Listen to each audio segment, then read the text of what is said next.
All right, folks, welcome to the Crazy Dre podcast show. Here I am again. We're going to talk about Detroit Lions. We're going to talk about sports. We're going to talk about everything that's possible about Detroit. I guess we're just going to have to get to the nitty gritty, right? Uh, I really didn't want to do this episode, but it looks like we're talking about Detroit Lions and the Frank Ragnow retirement. Surprisingly, retirement. He was drafted in 2018. He played for about 7 years. He has for the last couple of years from 2021. He has the injury reports shows that he has a fractured throat. Uh, 2021 also that toe injury that he missed 13 games in the season. Uh, and then 2024 last year he had a partial pectoral torn. He posted on on Instagram that he tried to convince himself to play this season, and it looked like the injuries and pressure and everything just caught up to him. So that's football. All right. Obviously, Detroit gave him an extension for those injuries, his Pro Bowl status. Uh, Brad Holmes and Dan Campbell gave him an extension uh, in through 2027. That's when it starts. He's under contract as of right now through the campaign of 2026. Uh, with that extension, it'll be a 4-year extension for $54 million. That's something that Detroit's going to have to relook at. It makes sense of why Detroit uh, traded up for Tate Rallage, rookie offensive line guy from Georgia. He it just makes sense why Brad Holmes is always doing things for Detroit, making them younger. He's made a point of doing that to make Detroit younger. Uh, on a regular basis. And I think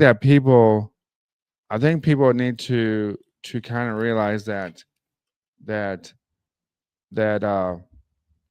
uh, football players don't always have the same dream as the fans. Now I'm a fan, obviously. Got my hat on. Got always doing stuff about Detroit if I can watch the games. Especially it's difficult to do Detroit Target games. But as fans, we have that expectation of like, why would you retire? Why would you do that to yourself? Why? And basically, I think people need to realize that these guys put their life and effort in every game. It's a physical game on the offense and defense line. It's not easy. I think there's a mis perspective of people that who are big and husky or uh, athletic, strong, that they're just naturally tough guys. They can endure more pain. They can uh, give more initial pain to other people, but that's not the case. This is life sometimes for these guys. Some of these guys are doing it because they have to, because they're on the day. That's the only thing that they're good at. But for Detroit, I think Detroit will. Um, I think Detroit will recover from this. I'm kind of happy that Detroit did this. This happened in the beginning of June. I'm happy it didn't happen in July. I think a lot of you guys got to think about that. That this is a good thing for Detroit. That this happened in June, not July. Uh, as some of you guys know, that the Barry Sanders uh, uh, bullshit. I call it bullshit from Barry Sanders. That he retired within he, he retired within the end of the training, um, uh, football training, preseason stuff, just before the preseason games, and when he did it. So, I think this is actually a decent way of going out, and I think a lot of people are going to think that I should be upset by this. I'm not upset. I'm a little frustrated, but as a fan, you don't want someone out in the football field if he doesn't want to play. It's very important to understand that. If he doesn't want to play football anymore and his mind and his body is not lining up to give you 16 up to 22 weeks, no, I mean up to maybe uh 19, no, about at least 22 weeks, because if you take the consideration of uh of of the preseason, and then you consider the week that you have the week off, that's about 22 weeks of football. um but that's something that, uh going back to it, you're just going to have to let it go. You're just going to have to uh trust the system. Players come and players go. I don't know if he really wants, I mean, it seems like it's not important for him to play football, to win a Super Bowl. A lot of these guys don't play the game just because they need to win a Super Bowl. It's the Super Bowl era of this hyping this thing up is really for for the media. It's for the fan base. It's for the guys and girls like myself that can't play professional sports, that die hard and cry and will cry if Detroit wins or will cry when Detroit loses. I mean, we're just a bunch of crybabies in some ways. But I mean, it is a good thing that he wants to retire so you can move on. Uh, Other Detroit Lions news, I'm gonna just go through it. Aiden Hutchinson was cleared about 3 weeks ago, uh, from his injury last year, his a broken leg. Uh, from last year, the week 6 against the Dallas Cowboys. Uh, that guy wants to win a Super Bowl for Detroit. It's because he grew up in Detroit. Okay, folks. I mean, he grew up in the Michigan era. Went to Michigan. Uh, that's kind of the guys that you want to play on your team. I think Detroit is going to be all right. Uh, Detroit did, on the first round draft pick. Detroit did draft Talik Williams, a defensive tackle from Ohio State. I know a lot of you guys and gals out there are a little flustered about Ohio State and Michigan. How's this going to work? But you know what? When you get to the professional league, it matters only when your teams play each other. The college teams play each other during that week, and it's a friendly rival with these athletes. It doesn't get all feisty. I think that we did have Chris Spielman from Ohio State back in the '90s playing for Detroit. And Chris Spielman is that guy that is part of the office of Detroit Lions, and he loves it. He loves Detroit. I just think that uh, um, it's a good draft pick for Detroit for T. League Williams. He's going to be the edge, helping Aiden Hutchinson. Uh, Brad Holmes loves his style. Um, he he just he's just a good pick for Detroit. We need another big guy. We need more younger guys in there. Uh, this is going to be helpful for Detroit. Um, Again, for Detroit, second round draft pick, uh, Tate Ratledge. Tate Ratledge, offense line guy, 3 year starter for Georgia, 5 years total, as a Georgia guy. Detroit traded up 3 spots, go 60 to 57. Uh, I think uh, with uh, with Brad Holmes, he figured out that when he lost Kevin Zeeler to Tennessee in free agency, he had to pick up another offense line guy. Uh, it was probably unexpected of Frank Ragnow to retire, but it happened. So it'd be interesting what Detroit does. I think that maybe Detroit will do a trade in the regular season or preseason or something, get a veteran in there, from a different team. I don't know who that would be, but someone I think they'll figure that out. Um, Tate has only had 1% pressure abroad to the offensive line, 13th best of the SEC. So he's allowed less pressure uh, on the quarterback.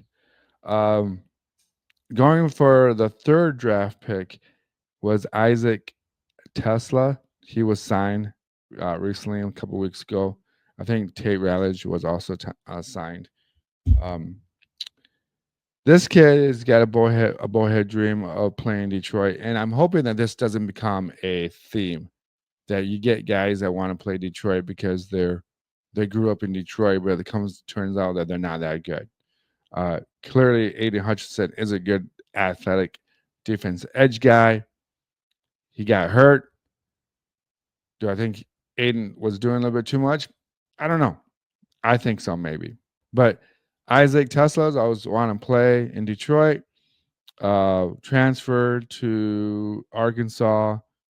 Um, he basically got signed 4-year deal, $6.6 million, 1.4 million signing bonus. Um, he he caught 62 passes, 892 yards in 2 seasons at an average of 19.5 yards. Um, he's got an impressive blocking ability. I They say at the Senior Bowl, he ran for 0.43 at the 40-yard dash. Uh, so I think that some people consider this a sleeper pick. This might be another guy for the Brad Holmes era, where Brad Holmes just looked for certain athletes. Uh, they say that he will probably be a special teams guy in the beginning. He'll have to move up in spots. Detroit already has a couple good receivers. Obviously, uh, uh, looking forward to see what this young man does. Going further down the line for Detroit, uh, Detroit did again in the fifth round. They picked up Miles Frazier, a guard from LSU. They traded up from England Patriots. Uh, uh, Brad Holmes wanted more youth. Is another good pick for Detroit. He's only allowed 3 pressures out of 1,000 passing blocks. Uh, so it's basically a zero point 0.2 since 2023. Uh, so I think Detroit, I mean, Detroit's way of drafting guys is offense line, defense line, um, getting uh, getting guys that can protect Jared Goff. Um, Again, Jared Goff, I can't really tell you what I really think of that guy right now because I think he sometimes needs a motivational speaker to always prop him up a little bit. In the round 6, Detroit picked up Ahmad Hasnin, defensive end guy from Boise State. He's the first Egyptian player to be drafted. He had in 2023 and 24, he had 33 tackles for the loss, the most by the FBS, college football. Uh, he had 22 sacks. Detroit needs more sacks. They just do. And I think that having Aiden Hutchinson be the only guy that can get sacks is putting a lot of pressure on Hutchinson. Hutchinson needs as much help as he can get. Detroit in round 7, they drafted Dan Jackson, a safety from Georgia, an all pro. He's going to be a depth player. They say he's going to be a sleeper pick as well. He finished third in with the Georgia team. with 64 tackles. So that's something that's pretty good. If he's a third person, if he's on the third, if he's a third on the list, making the most tackles on your own team. That says something like that you know how to do your job. Dominique Levitt, wide receiver for Georgia, depth chart again. Led the Bulldogs with 59 receptions. Uh, I think this might be something that has to do with Jamison Williamson for Detroit Lions as a receiver. Uh, I some people think that Detroit was going to trade Williamson. They thought that maybe he was going. I think he might be having a off the field issues. Uh, can't really say. I shouldn't really speculate. By the way, um, but I think that with having Detroit pick Tillich Williams in the first round, defense, Isaac Tesla, wide receiver from Arkansas, and Dominique Levitt in Georgia were probably a good. I give Detroit a B. And to be honest with you, if if if if Brad Holmes and uh and Dan Campbell figured out that Ragnow was going to retire, you would almost give him an A minus at this point.